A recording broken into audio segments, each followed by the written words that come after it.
ঠিক ৬০ বছর আগে নতুন এক যুগে প্রবেশ করেছিল জাপান, আর এক্ষেত্রে তাদের সবচেয়ে বড় হাতিয়ার ছিল শিনকানসেন তথা বুলেট ট্রেন। গত ৬ দশকে যা জাপানের রূপরেখাই বদলে দেয়। বিশেষজ্ঞদের মতে এই বুলেট ট্রেনই গড়ে দেয় জাপানের অর্থনৈতিক ও গণতান্ত্রিক ভবিষ্যৎ।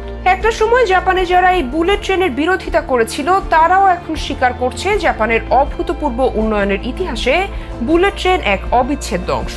জাপানকে বদলে দেওয়ার অন্যতম রূপকার এই বুলেট ট্রেনের আদ্যপান্ত নিয়েই আমাদের আজকের এক্সক্লুসিভ আয়োজন। ১৯৬৪ সালের ১ অক্টোবর ভোর ৬টায় টোকিও ও ওসাকা থেকে যাত্রা করে দুটি বুলেট ট্রেন। যাত্রীদের পাশাপাশি জাপানের সব মানুষই সেদিন উৎকণ্ঠায় ছিল। ঠিক ১০টায় ট্রেন দুটি তাদের গন্তব্যে পৌঁছায়। ৩২০ মাইল ভ্রমণ করতে জাপানিদের যেখানে আগে ৭ ঘন্টা সময় লাগত, বুলেট ট্রেনে সেদিন লেগেছিল ৪ ঘন্টা। জাপানের গণপরিবহনে এই বুলেট ট্রেন যুক্ত করাটা কর্তৃপক্ষের জন্য ছিল এক বড় চ্যালেঞ্জ, কারণ ওই সময় বেশ বড় একটা সংখ্যার জাপানিরা এই বুলেট ট্রেনের বিপক্ষে ছিল। যেখানে সারা বিশ্ব রেলপথ বাদ দিয়ে আকাশ ও সড়ক পথকে বেশি গুরুত্ব দিচ্ছিল, সেখানে অনেকের কাছেই তখন বুলেট ট্রেনকে দূরদর্শী কোনো পরিকল্পনা মনে হচ্ছিল না।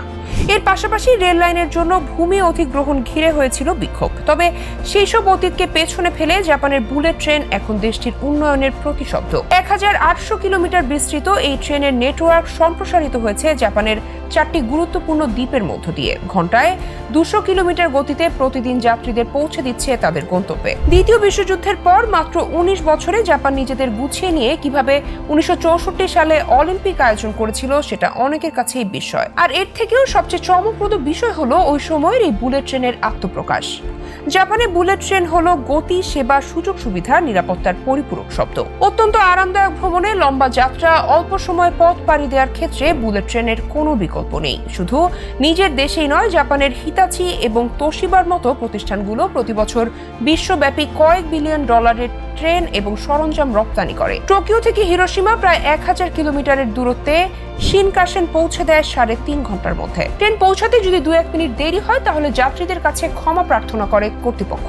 সারা বিশ্বই জানে প্রাকৃতিক দুর্যোগ জাপানের নিত্যদিনের সঙ্গী। ভূমিকম্প ও সুনামির মতো দুর্যোগগুলো প্রায়শই তাদের লন্ডভন্ড করে দেয়। ২০১৯ সালে CNN এর একটি প্রতিবেদনে বলা হয়েছে, এত সব প্রতিকূলতা থাকার পরও গত ৫৫ বছরে শিনকানসেন নেটওয়ার্কে একজন যাত্রীও নিহত বা আহত হননি। শিনকানসেনে যাত্রীদের নিরাপত্তায় কতটা গুরুত্ব দেওয়া হয়েছে তা সহজেই অনুমেয়। জাপানের ট্রেনগুলো কয়েক কোটি যাত্রীকে গতি এবং স্বাচ্ছন্দ্যপূর্ণ ভ্রমণ সেবা দিয়েছে, আর এর সবই হয়েছে যথাযথ সময় মেনে। বিশেষ কোনো কারণ না থাকলে জাপানের কোনো ট্রেন কখনোই দেরি করে না। প্রতিটি স্টেশনে সঠিক সময় পৌঁছে এবং ছেড়ে যায়। পৃথিবীর অনেক দেশই এখন জাপানের এই পরিবহন ব্যবস্থার অনুসরণ করছে। গত ৪ দশকে বেশ কয়েকটি দেশ এই উচ্চ গতির ট্রেন যোগাযোগ ব্যবস্থা চালু করেছে। পৃথিবী জুড়ে রেল যোগাযোগে যে বৈপ্লবিক উন্নতি হয়েছে তার সূচনা শিনকানসেনের হাত ধরেই। Shinkansen from bullet train to symbol of modern Japan. গ্রন্থের লেখক ব্রিটিশ শিক্ষাবিদ ক্রিস্টোফার পি হুড বলেছেন, শিনকানসেন পরিবহন মাধ্যমের চেয়েও অনেক বেশি কিছু।